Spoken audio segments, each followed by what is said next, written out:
Hi, welcome back. So in this video, I'm going to be giving a quick introduction to the SourceTree environment. So I'm going to be going through working with all of this, and then in the end, we're going to start working on making some commits. So this is what our SourceTree environment looks like for now. Now you can't really see anything since there's nothing to commit, but I'm going to go ahead and open up my Git GUI, and I'm just going to make a new file, and I'm just going to call it something random, maybe, text, something like that. There we go. So let's go ahead and check our source tree. So there we go. You can see that we have a brand new window here. So I'm not going to go through and actually do anything, but I'm going to give a quick introduction to the environment here. So first of all, on the top bar, we have a few options. Under commit, when you click on it, it's going to bring up a window that allows you to type in a message and, commit your files. Under pull, you can actually pull information from a certain repository. Now, once we do that, it's going to pull it into our local repository, and we'll be working with that towards the end of this section. You can also push and fetch, so pretty much the same things. Then you have things here. So if you click on this, you can actually create a new branch. You can delete branches. Here, you can merge the branches. So here it brings up a little window. You can, it shows all the branches. You can click them, merge them together. You can do all sorts of things. So that's pretty much all of the different commands that you can do.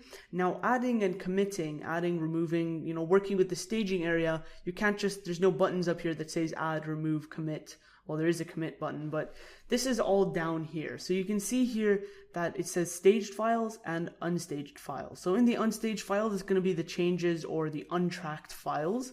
And you can actually right click each one of them and add them separately if you want. And then up here is going to be the staging area. Now, if you click on the file, it's going to bring up a little window here showing all of the changes that you've made. So what lines you've added, what lines you've removed, and what lines you've modified.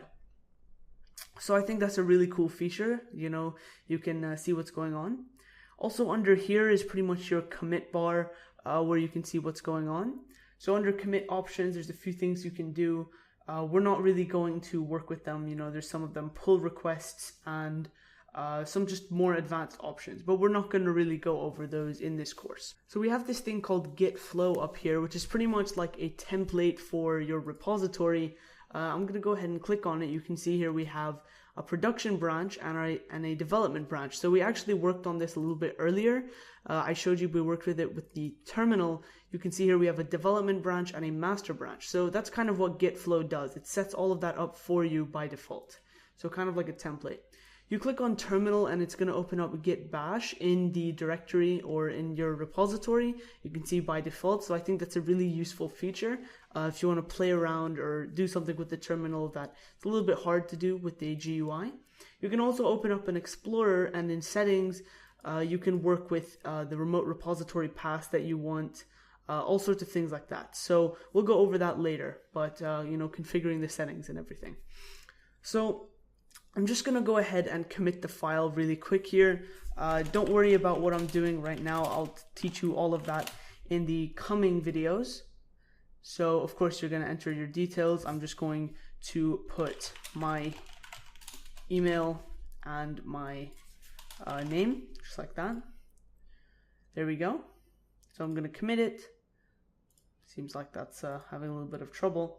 Anyway, so what you're going to do, you commit it, and then if you go here to working copy, what it's going to do is pull up all of the history of your commit. So it seems like it doesn't seem to be working here. But there you go. So what it's going to do is pull up pretty much all the history of your commit. Now, of course, I can't show you that now since it doesn't seem to be working, but it's going to show all of these different nodes and the text from the commit. So it's a really nice way to look at your commits and see all of it in a more visual sense, because through the terminal and your git log, it doesn't really show you what's going on behind the scenes. It's really hard to visualize it. So I feel like that's one of the best features of using a GUI like this. You can actually see what's going on. So you also have a few more things right here. So you have remotes, which is going to show you all of your remote repository, stashes, which is a way of sort of storing uncommitted changes if you're trying to push or pull or do something like that. If you have changes that aren't committed, usually this would happen when you have a bigger project, not something like this. You have a few other things as well. You have tags, you have branches, which is going to open up a list of branches. And of course you have your file status, like I was just saying. If you open up working copy, what that's going to do is pretty much just show you your history. So all of the commits that you've made. If we also open up log/history, you can see right there, that's what I was talking about. It is kind of like the nodes that you've made. We have one node, which is all the uncommitted changes. It doesn't seem to be working the commit, as you could see, but here's where you would see all the commits that you're making. So if you make another commit, it's going to show there. If you make a branch, it's going to make a literal branch. It's going to show you how everything is looking. So like I said, this is one of the best features of using a GUI. You can really visualize what's going on.